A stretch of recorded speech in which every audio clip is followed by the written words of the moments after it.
Hi, this is Claire again, and you might know the cards already in English. I don't know. This is the German version. I got it from the German publisher Königsfort Orania, the Tarot Grand Luxe from Ciro Marchetti, and it's a lovely deck. This is the German version with cards. Let's have a look at them if you don't know them. These are the cards for the week, but we can have a look at the other ones too. So this is, some people will say, oh, what a kitsch. And some people will say, oh, how romantic these cards are. So everyone has his own taste, his own judgment about this. And yes, what I like about the cards, for me personally, they are a little bit too much, if you see it like this, but the artist is Italian, so more is more sometimes. Yes, to me the cards are a little bit too much, but what I really like about them is that they speak in pictures very clearly. So this is, for example, the 10 of Cups, family, home, this lovely cat. So he really had his own ideas and put them into the pictures. Or if you have here the Knight of Coins or of Pentacles, this speaks just by the his expression of the face, by the horns and the helmet and the beard. So you know the energy, instinctively you know the energy that is shown in this card. No matter if you like the style or you don't like it, but it's a very clear expression. So this is a Queen of Cups, for example. Here the 8 of Swords, the 2 of Swords, very romantic. The Hermit, for example. So you really get a feeling about the card, the Queen of Swords. You really get a feeling about the cards just from looking at them. Yeah, and this is something very lovely about this deck. So we will be looking at them. And when I draw the cards for the German version of the video, the Fool came out. And the Fool, this is a very lovely Fool. It's like the big Fool spirit, Fool mother, Fool father of all fools, looking from the sky towards his child, his like the divine Fool, so to say. And here is a real Fool with his dog jumping around like in the desert or something like that. It's a very European Fool also, and he has 4 elements if you look at it: Cups, Swords, Pentacles, and here are the clubs, so to say. The wands, of course, in English, and you have here his big rod, so to say, where you can put your little bundle onto. The Wanderstab, we call this in German, so your staff for going for a walk, so to say. Not very nice English, I know, but you will know what I mean. So this is going into your world, exploring your possibilities. It is about having the bigger picture in mind, not just the day-to-day business, so to say, but having the bigger picture in your mind.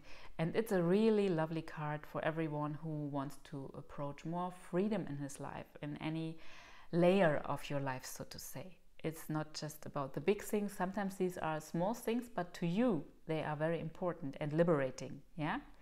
So we will have a look at these cards, and they are like smaller cards this week. I already mentioned it in the German version. This is not a big week with many big arcana and everything. It's a week of just doing things, and we have a funny combination here. We have here the 3 of Pentacles and the 3 of Wands, and in the middle, like a mediator between them, the 2 of Pentacles with these 2 options, so to say. So this is really speaking in pictures, these cards. And when we have the 3 of Pentacles as a first card in the traditional Smith-Waite deck, we know, of course, this is more about collaboration and working together. 3 people everyone is doing his task, and they are building a cathedral. So here we have a cathedral too, but he is doing his work on his own in the cards. But he has a plan. So this is not unplanned, and this is a card in real life, if we want to put it on real life, about doing your thing, fulfilling your tasks. You have a plan, you just do it like you have planned it. It's nothing fancy, this card, but it's nice. Yeah, sometimes life is like that. You have a plan, you do it like you have planned it, and you don't need to be exceptional this week. You don't need to be like an exaggeration of yourself, so to say. You just can do it, do your job, and everything is fine. Yeah, it's like relaxing a little bit. You work, of course, you do what you need to be, what needs to be done. But it's not like, oh, I have to be the best, or I have to be better than myself, or anything like that. You don't have to push too much. It's enough to do it in a good way. Yeah. And when we have a look at the Two of Pentacles, besides it, zwei der Münzen, we call it in German, this means you have two options. There are two things in this situation. And sometimes this can be liberating in itself. Just when you see, oh, I would have a second option if I would like to choose it. This can make your task at hand very more comfortable, just by knowing, yes, I could do it in a different way too if I would like to. Yeah, people love to have options. We don't like it when it's just one straight way and we have to do it and we have nothing we can do ourselves about it, or we can change or adapt or whatever. Yeah, so this is the card very close to his colleague. These both are fools or clowns, or however you want to call it, jugglers, so to say. And this situation is of course not really safe right now. It's in movement. You see it by him walking here on the rope. In the traditional card, he is juggling the coins. So this is about movement. This is not a fixed situation. Yeah, and if you like a fixed situation, and if you want to fix things, of course, people think about this card in a little ambivalent way. It's like, oh, can't it be just one thing and I know what to do, so to say. And this is always, every card has two sides. It's always about where you are standing in life right now. Yeah, so this is dynamic, and of course always real life. These are the Pentacles, so this is what really happens in your life. And when we have the third card, this is much more intuitive. This is much more the inner world, the spiritual world, the things in between the lines of life, so to say. And here we see the ship. In Smith Waite you have some small ships in the background, but here it is very prominent, which is lovely. We have the person here having a look at it. We have the moon, very evocative of intuition, of inner feelings, of spiritual knowing. This can be, for example, shamanic journeying. This can be knowing from dreams. This can be daydreaming. Daydreaming can be very, very fruitful spiritually. So never let someone forbid you to dream. Yeah, I don't know what it's like in your country, but in Germany, even small children get to hear, don't dream so much. Be here. Yeah, and this is something that comes quite early in life, but get back your dreaming. It does not have to be like it leads you somewhere. Yeah, it does not have to be utilized immediately. Yeah, of course, this can be like setting intentions, all of that, affirmations. Yes, it can be like that, but you can also just dream, just have a good time in your mind. Because today the scientists are getting deeper and deeper into neuroscience, into your brain and everything. And they are finding out what our ancestors already knew, that what you are thinking in your mind and your inner pictures, or for example, the books you read, the films you watch, and all of this, your brain does not really make a distinction between what is happening in real life and what is happening in your mind. So it can be very helpful and healing and giving you just a good feeling in your life when you dream. Like a child, there is nothing to do against it. Your thoughts are free. Nobody can look into your head. So dream, yeah. And it does not have to be something you can use. Yeah, it does not have to be usable.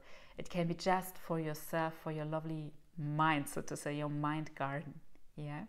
So when we put this together, of course, we see these are the two threes. This is a dreaming three, this is a real life three. And in the middle, we have the juggler who is balancing both of them somehow. Yeah, this is a very nice combination of cards this week. So it's about doing things the way you planned them.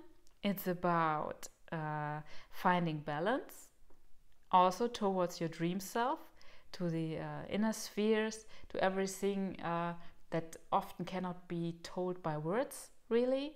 What is more like thinking in pictures, thinking in body feelings, and all of this. This is a very interesting card. And so we have both of it, and he's in the middle and he is balancing both of them. And the big father, the godfather over them, so to say, is the Fool, like watching you, like your divine self. You can call this whatever you like. The divine Fool, whomever the big father, mother of all fools, the Fool spirit or God, or like a trickster spirit or whatever. So this is like a good spirit watching you walking toward more freedom, and of course dreaming. And I think it's no accident that we here also see the Fool. Yeah, this was intended. This brings you more freedom. Yes, and more fun. It's a Fool, it's a juggler, it's a jester. He was there to bring fun to everyone, to make people smile and laugh and lighthearted. Yeah, so it's a wonderful energy for this week. Don't take things too serious. Yeah, this is really important. And yes, when we put all of this together, it's a very balanced week with the 2 threes. And here is a balancing power, so to say, in the middle. It is movement. It is changing here and changing there. Yeah, this is a moving card. This is very important. It's not about stagnation this week. And yeah, we have the jester here, the divine trickster, watching over your life. It can be a week with surprises, with little accidents, but these can be also, you might know Bob Ross, the famous painter, happy little accidents. This was a wonderful thing he often said. No mistakes, just happy little accidents. And yeah, this is the spirit for this week. So have a wonderful week, and we will see each other next week again.